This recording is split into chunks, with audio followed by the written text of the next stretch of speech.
folks. Brian Rushing here for www.abbeyathletics.com, your source for stats, standings, stories, and more. One of the things that we continue to try to do year in and year out is get you introduced to new coaches that are on staff and do season previews for all the varying sports that come up throughout the year. If this were the case, I could conceivably interview this man 3, 4, 5 times a year, it seems. As it turns out, we're going to start first things first by introducing you to head coach of men's and women's cross country and track and field, Nick Radkewich. Coach, thank you so much for spending some time with us today. Thank you for having me. Coach, the first thing that I want to ask right out of the box is you're brand new to the campus here at Belmont Abbey. You've had an opportunity basically to be introduced to the teams and then get right to work. What have been some of your first impressions? Well, I think the first thing that you feel once you step onto the Abbey campus is family. You feel like your family, whether you run into staff, admissions, professors.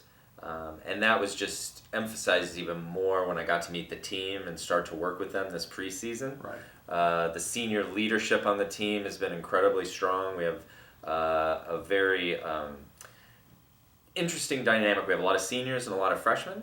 And so with the young freshmen coming on board, the seniors have really taken up a great leadership role. We named 4 captains to start the season. That was pretty much my first act as coach, and they've all embraced that responsibility and really started to lead this team very well. Now, we'll certainly touch on the leadership and the youth of this club here in just a bit in the context of cross country. But certainly, when it came time to finding someone to take this job over as the head coach of the cross country and track and field clubs, you brought quite an impressive resume, and kind of give the folks who may not know a whole lot about where it is that you come from and some of the things that you've done in life. Give them that primer right now if you could. Well, I started off, kind of in youth sports, doing a lot of different things, but what I became aware of was that running was certainly something that I really enjoyed and wanted to continue to do, so I ran in high school, ran for a strong team, Lyman High School out of Central Florida. But also competed in triathlons at the same time. One of the, I think, things I'm always proud of is I competed in both in the same day at the same time at the state meet level in Florida. So certainly something that hasn't been repeated often, but I ended up competing in triathlons at the national level, ran cross-country track and field at the University of Notre Dame, and then after graduating raced as a professional triathlete, qualifying for the 2000 Olympics, which I think as a young athlete, that was always something that I had really aspired to. And at first I aspired to it as a swimmer and then maybe as a track and field athlete, but really wasn't good enough in any of the individual sports to make it to that level. But found that when I put them all together, I was competitive and was fortunate enough to make the team in 2000. It was an amazing experience, and it was fun to go there and be able to actually share and witness all the other events that I had trained in throughout the years, right, and be able to kind of share in that experience at such a high level. So it's been fun, and now I enjoy coaching and using all that experience to help my athletes. Well, now, and that was what I was going to follow up on. Given what it is that you've been able to do in your life as an athlete, and now that you're on the other side teaching athletes how to be more productive and how to perform at a higher level, what are some of those things that you've gathered in just your own training regimen that's going to really benefit these kids here at Belmont Abbey? Well, I think you hit on it right there as far as having the experience. So I can kind of relate to what the athletes are going through. They have to, an endurance sport, especially at the college level, you get really tired. Then you have to go to class. Then you got to come back to practice. So certainly I think an understanding of that, I try to work in ways to accommodate my athletes in their recovery and in their education. Obviously we're here, for academics first. So I want them to be successful in the classroom. We've got quite a crowd on the cross-country and track field teams with Hintermeyer Scholarship Award winners. And so I want them to be able to really excel in the classroom and on the field. So I think that's one thing. And then just from the experience, I really try to use it to inspire. I don't think I'm the first one to always mention necessarily that I was on the Olympic team or an Olympian, but I think there are those times when I can use that experience to really inspire And I think that's the most important thing. That's kind of what makes it that tool in the toolbox that I don't use all the time, but when it comes to big meets, big competitions, I really want to help my athletes feel that they deserve to be there and that they can reach that level, even if it's maybe a notch above what they were used to before. Right. I've been there. I know they can do it. I had that experience. Now I want them to have that experience and have that confidence to race well. Now, we talked about the student athlete having the schedule and the time management issues that they contend with. You mentioned that just a moment ago. You have some time management situations here to where you're the head coach of the cross-country track and field team. That's basically one group that goes from one season to another season to another season, almost, and it goes from one end of the school year to the next end of the school year.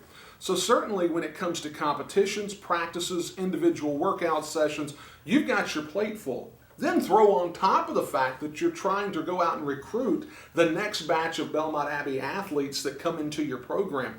What sort of a bind is it on you to have all of this stuff going on? What are some of the things that you're doing to make sure that everything from a bandwidth standpoint is taken care of and done extraordinarily well? Well, I appreciate you recognizing the difficulty of our year. I think for one thing, just like I guess I compare it to an endurance race, to one of our cross country races, pacing. As we came into preseason, I noticed a lot of the other teams, the other programs, there was really a lot of urgency. There was a lot of we got to have multiple practices, we got to get a lot done, and completely understandable from my perspective as a coach because their season's starting. Every game is important. They've got the fall season to really shine. For my athletes, this is just the beginning of the year, and we literally go from preseason here in August all the way through mid-May. So really pacing. I've kind of, because I'm new working with these athletes, I kind of explain to them that my intensity as a coach will start to increase as the cross-country season progresses, then kind of reset and start through the indoor track season. Sure. Because we need to really have that opportunity mentally, physically, to recover, to rest, and then to build up into the important meets. So I think from the coaching and the athletics perspective, it's really pacing, really kind of proportioning our energy throughout the year. From the recruiting and the kind of management side of the program, fortunately I have Kyle Gibson, who was an assistant here last year, so he knows the athletes, he knows the Abbey very well. Sure. From the moment we kind of interviewed each other, I think during the interview process, we had a good chemistry, and I think that we're going to be successful working together and managing this program. Hopefully, we'll bring on a volunteer or two as well along the way to help with the growing program that we have. And as far as recruiting goes, we've really just mapped out a plan. The Abbey is somewhere that I think once we get somebody to step on campus, the campus will take over and take some of that workload off of us. And so far we've been successful having athletes come to campus, working with admissions, working with the different departments to really give them that overall Belmont Abbey experience, and then we just kind of follow up and continue to monitor the athletes and communicate with them how our program is doing, and we're getting a lot of help, and I think that's important. Well, and to that end, you touched on it earlier. You've got a good core of seasoned veterans on this club who basically kind of got their start in and around the time that Mike DeWitt was the head coach here. And then you've got a new batch of freshmen that are here that are young, they're eager, they want to learn, they want to get out and perform. And a lot of that had to do with Jay Phillips, the previous head coach for cross country and track and field. Given that you've got essentially two major factions that still represent the previous two head coaches, it's got to be very important, I would imagine, from your aspect, to get them to understand what a Nick Radkewich program is going to look like and really get them on board early. How's that transition been so far? So far it's been very smooth. So I think, it being in that situation, one thing, Coach Phillips has been great at communicating. with us, and he certainly moved on to an opportunity that was completely understandable, going back to Mount St. Mary's, and he really wants to leave a positive legacy from last year here at the Abbey. So he's been very helpful in communicating to make sure that transition from his athletes goes very smoothly, and any of the athletes he recruited, which is really important because certainly coming in as a freshman there was some anxiety there as to who was going to be the coach and what the situation was going to be like. So certainly reaching out to him and then reaching out to the athletes and speaking with them, we've kind of got their buy-in from laying out what the season's going to be like, making sure that anything that was communicated to them we've been able to back up.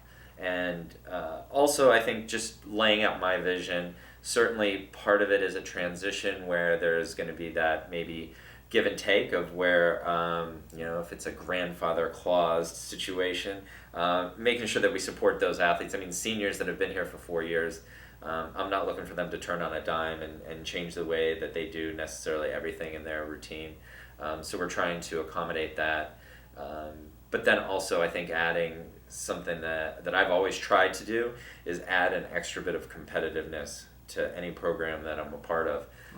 And so what we're doing is immediately starting to talk to some of those track and field athletes that maybe whose season is a little bit farther away about maybe trying some different events and looking at the conference meet and how we can score points.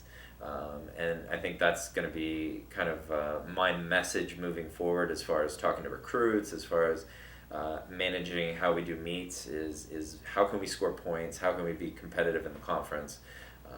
And on the women's side it's a little bit more open, on the men's side it's going to be a little more challenging when we get to track and field, but I think that really just sharing that vision with them, really communicating with them, and although I come from an endurance background, I enjoy the different events of track and field. The relays are my favorite. I never got to run those as an endurance athlete. I always kind of admired them with a little bit of jealousy. So I think just making sure that everybody knows on the team that I'm a track coach and really going to support every event from throws to jumps to sprints to distance to middle distance. And I think that already we've seen that they really appreciate that they're really getting excited about off-season training for track and field, and certainly cross country. We've gotten off to a really good start. Well, Coach, again, we thank you so much for your time. I can imagine that we're probably not going to see each other a half a dozen times during the course of the year, as often as the both of us are away, but I really do thank you for taking the time to sit down with us today. Well, thanks for having me. Folks, for stats, standing stories, and more, there's only one place in cyberspace when it comes to your Crusaders. That place, www.abbeyathletics.com. For head coach Nick Radkewich, this is Brian Rushing.